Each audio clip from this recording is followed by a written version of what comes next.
প্রচন্ড অ্যাসিড হয়, খেলে হজম হয় না।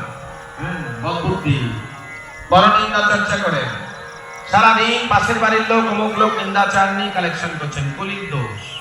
আর ঘরে কলি চেপেছে, এটা হচ্ছে কলি।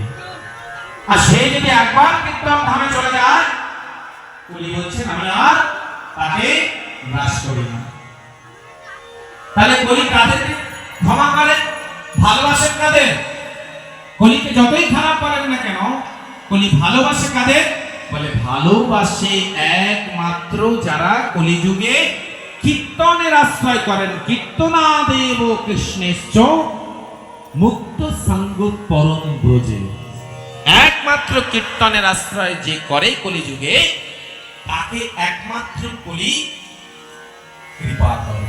তাকে রোগ দেয় না, তাকে দুর্দিন দেয় না, তার চিত্তে সবসময় একটা আনন্দ থাকে, কিছু না কিছু থাকে।